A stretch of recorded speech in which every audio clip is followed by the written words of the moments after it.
Hello ladies and gentlemen, welcome back to 2CTV with the latest update, this time from the European continent, specifically the EU member states, Germany, and we're also going to be talking about France as we get closer to the Christmas period. Obviously, the authorities and the Western governments have already issued warnings to obviously escalate the security measures around Christmas markets and all the other exhibitions, but it seems to be getting crazier and crazier because of what's happening in Syria. In this video, we're going to talk about what's going on in Germany. A number of Christmas markets across the country were invaded and crashed. They basically crashed the whole thing and decided to bring out their Syrian flags, and there were also, as usual, the other side, we had Palestinian flags, but obviously the Islamists, who were anti-Assad Islamists, these are there's Free Syrian Army supporters, decided to go around with their new flag, well, the green flag rather than the red one, to make it about themselves in Germany, in the continent of Europe, during Christmas, at Christmas markets. We're going to show you some videos and of course get your reaction as well, because then we're going to talk about what's been going on in France, as the French are having different problems because last night the riot police in France had to show up to protect churches as Islamists were starting to shoot fireworks at the buildings. Let's go to the first video from Germany and the Christmas market.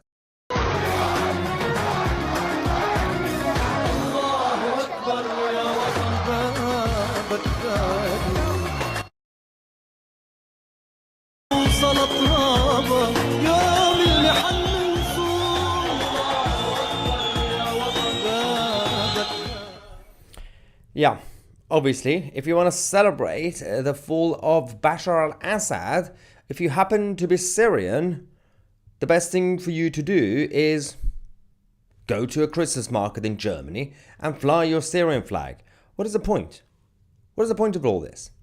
Now, I've always had a problem with people who move to a different country claiming that they have a problem with their original home, and instead of actually integrating, they still fly their original flag. We've had it so many times. You had the Algerians flying the Algerian flag in France all the time.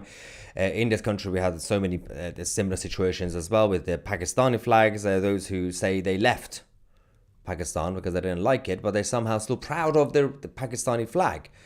Are you still in favor of your original home, or are you not? Make up your mind. So let's go to the next video we have from Germany. This is more clear, obviously, showing what they've been doing, chanting Allahu Akbar and everything else.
ياسر سعديك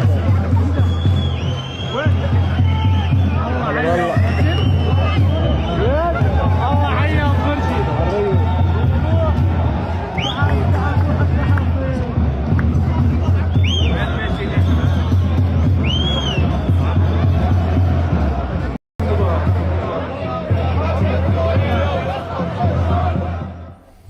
Yeah, that's the state of Europe these days in 2024, almost 2025 now.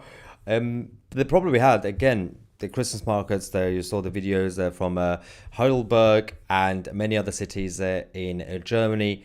That is not really the biggest concern right now, because we have reports coming from France last night showing that the police had to protect a church because there were people shooting fireworks at it. And again, the concerning situation is, why do we never actually have, whether even in Germany and France, that the political establishment always claim that they're on top of it. They always make statements and things. It's not like the UK. But even then, we don't really get any sort of statement saying that, for example, they always say, stay vigilant, be careful, Christmas markets, we're going to increase security. But what are you going to do about it? As government, as states, what is your role? You keep telling people, be careful. Are you going to do anything extra to prevent this from happening in the future or not? Let's go to France. This is the church. The riot police had to come to protect it.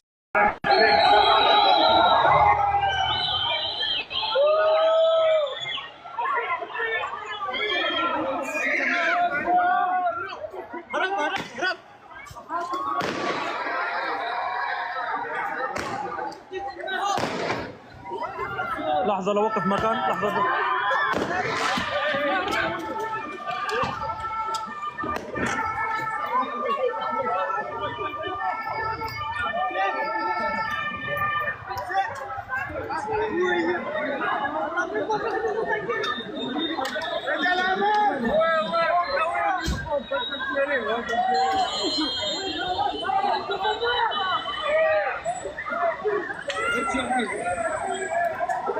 جاب سكر شيء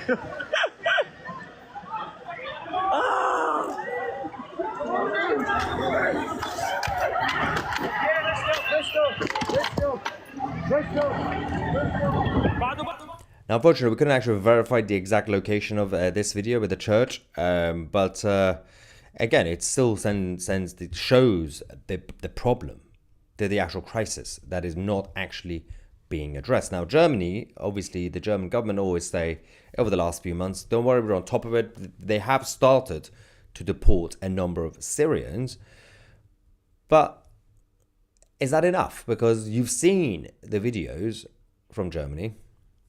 These are the actual Islamist supporters who are Syrian. Obviously, they were always going to be like that because they were the ones who left Syria to seek asylum in Europe when they didn't like Assad.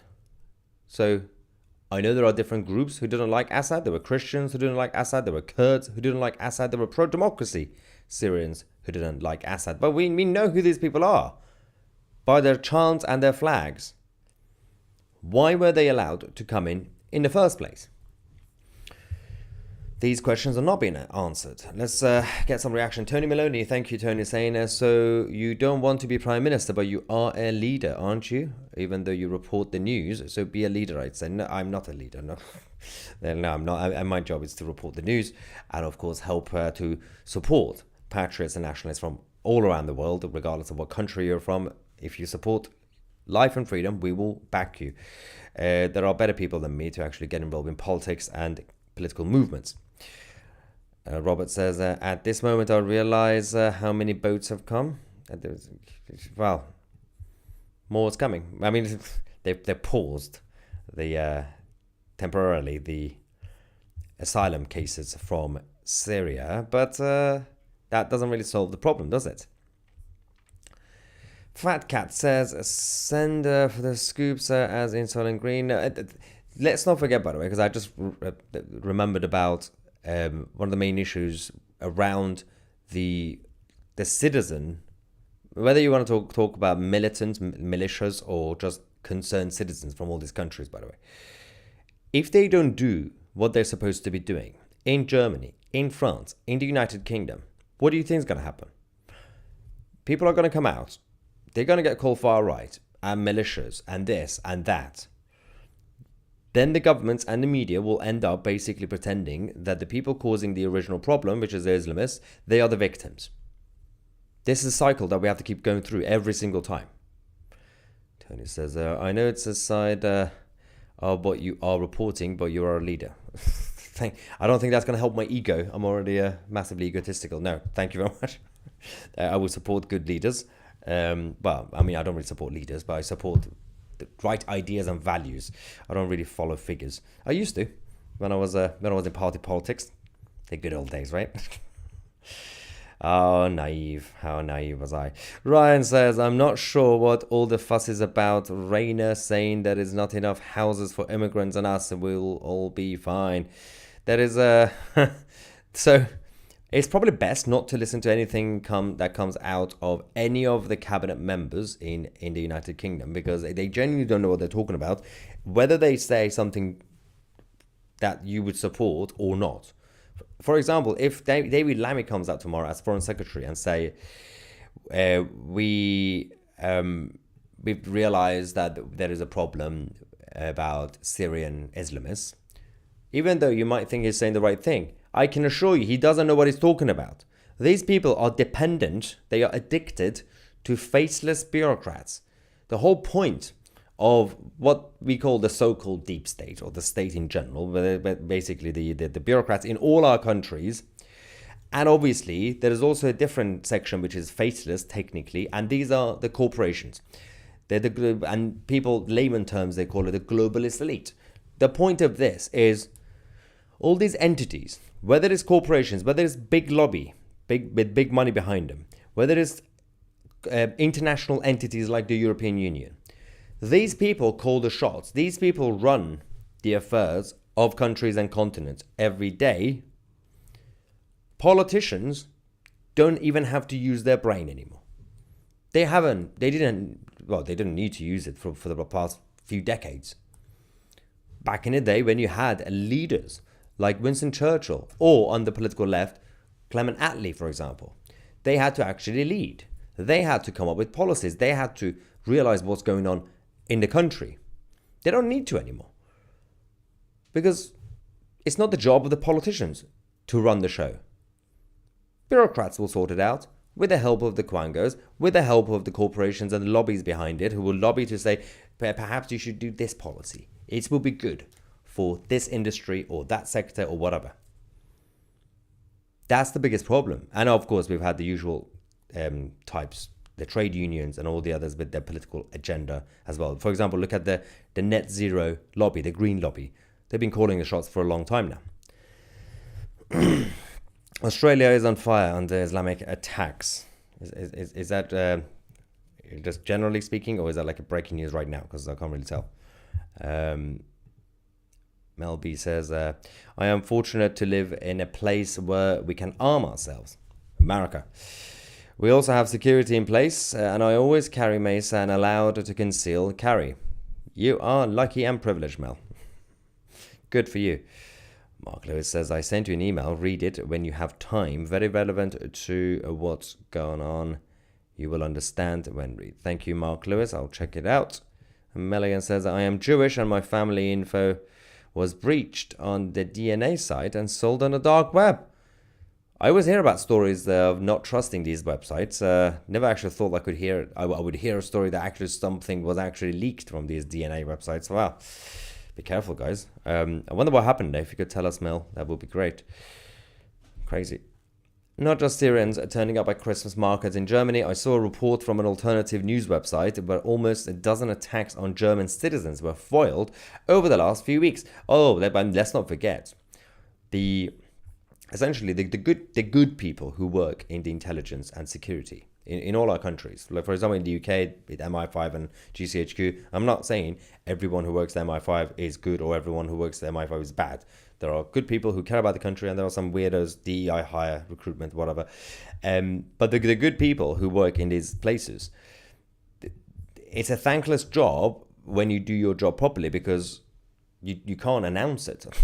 So you can't really go around saying, oh, we just stopped another terrorist attack, we just stopped another one. You can't do that. So, when things are going well, when they're doing their job well, that's when you don't hear anything about anything. So in the UK, we haven't had an actual big terrorist attack in for a while now.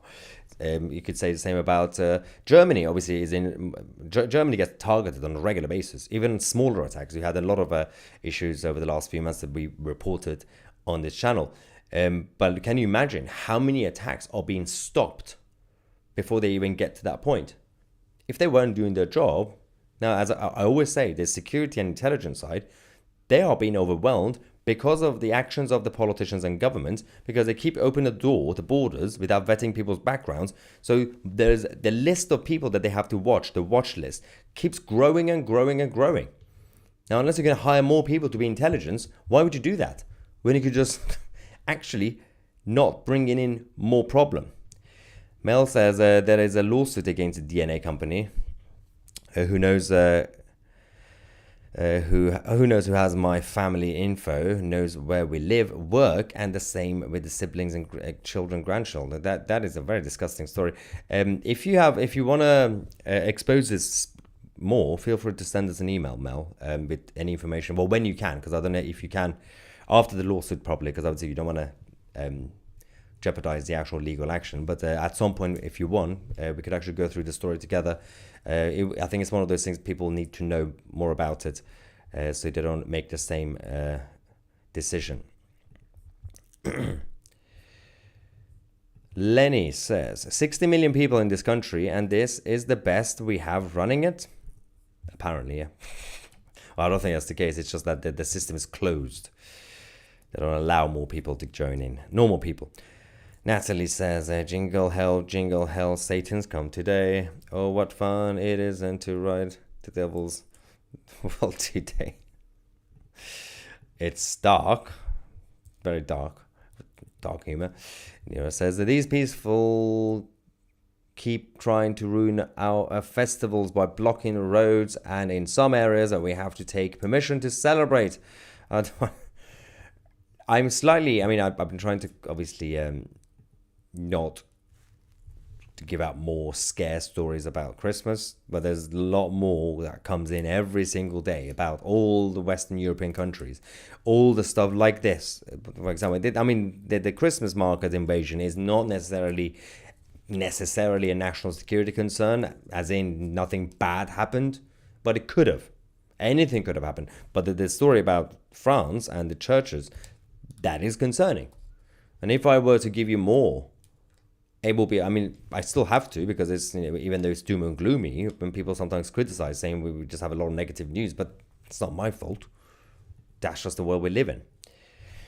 As Harvey says, they have burned so many churches in France. It's a disgrace. Yeah, we did a whole report on this a few months ago, with the map and everything else, to go through all the incidents inside and outside churches in France. It's and Canada as well. Let's not forget the situation in Canada.